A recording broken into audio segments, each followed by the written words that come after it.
Let's get into the other objective of the Montauk, and that is mind control. Well, that's a huge subject in itself, but you also think, though, that the two programs were run independent of each other. They were run independently, yes. The product of one could be used by the other, but nevertheless they were independent programs, probably conducted by independent engineers and scientists who probably back in Germany worked on them independently also. The idea of the mind control, which of course the Germans originated in many respects, though of course the idea of mind manipulation goes back thousands of years, and we won't go into that history of the cult manipulation and the long drawn out processes by which people can be manipulated, and has been going on throughout history. But in terms of the modern aspects of mind control, we're talking about taking a person, altering their memory patterns, altering their memory of their own history, and conditioning them, not only for false memories, but conditioning them to be available to work on a specific project or to do a specific thing on command, which command is also buried with access by some kind of a keying system, regardless of what the keying system is. That's mind control.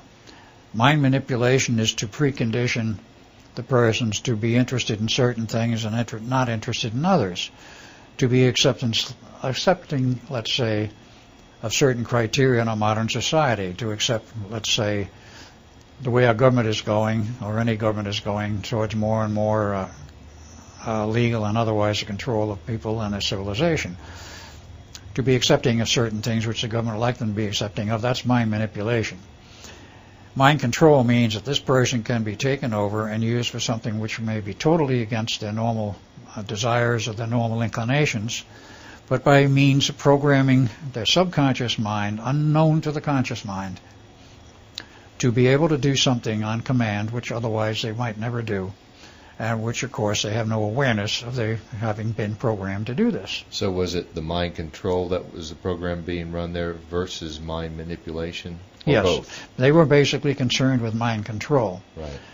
Setting up a programmed individual, if you will, a programmed patsy, if you will, whatever.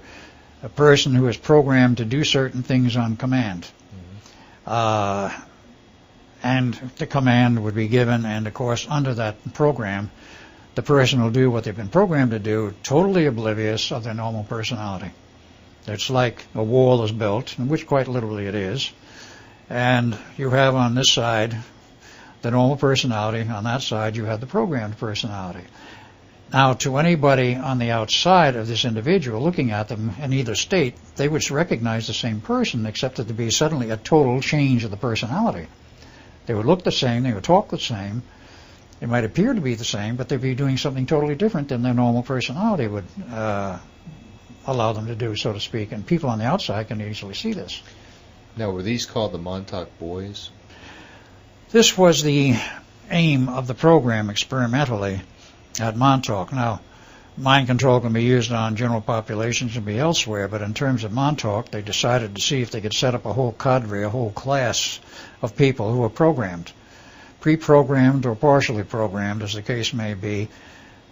In the case of pre-programmed, already set into them the commands and the instructions of what they were to do, or to what group they were to become part of and report to, or if it was a case of they were pre-programmed to accept further instructions on command, i.e., you get this command, you will call somebody and you will go somewhere as part of that program, and then get the rest of it, the rest of the story, so to speak, as to what you ought to do.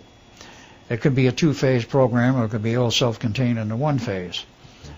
But that person would have those primary or secondary commands buried in their subconscious and accessible only on command, whatever those command mechanisms are. Any ideas of some of the things that were put into their mind to do? Yes. As a result of having been in that program long enough and seeing not only then, but of course since, what some of these kids have been used for, they can be programmed to be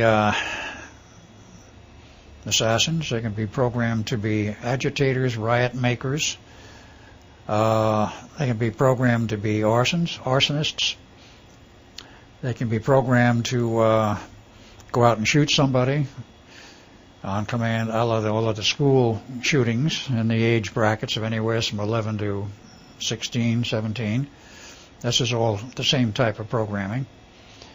And the conscious mind level, these people have no idea that they're going to do this sort of thing unless they are in a level where they want them to be aware that they're being used, and that actually change the whole concept of that individual's understanding of society and understanding of their position in society, such as the two boys involved in the Columbine shooting.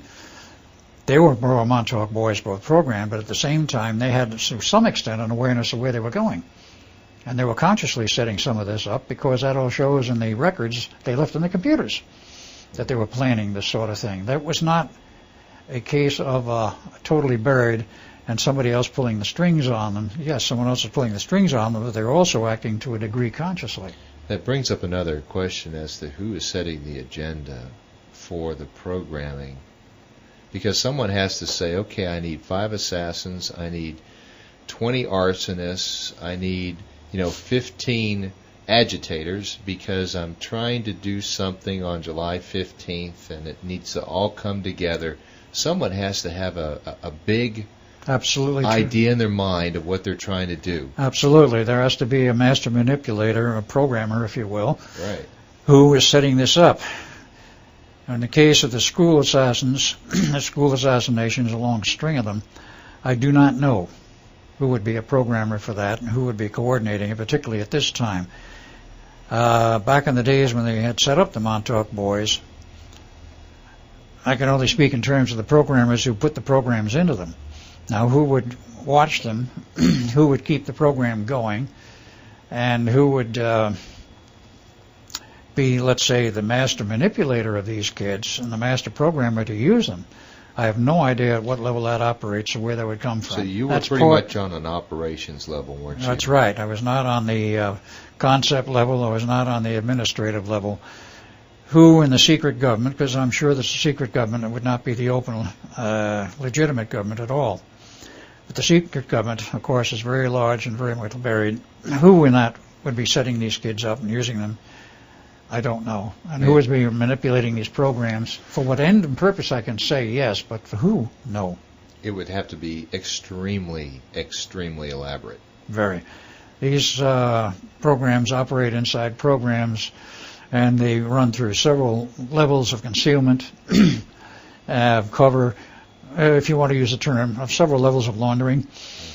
In this case, it's not laundering money, it's laundering people, if you will, for their usage. Who is setting it up? That is laundered so that nobody can really find out.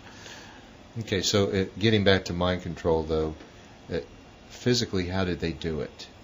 There was sort of like 2 different ways, wasn't there? There was the initial sort of physical way, and then it moved into an electronic way.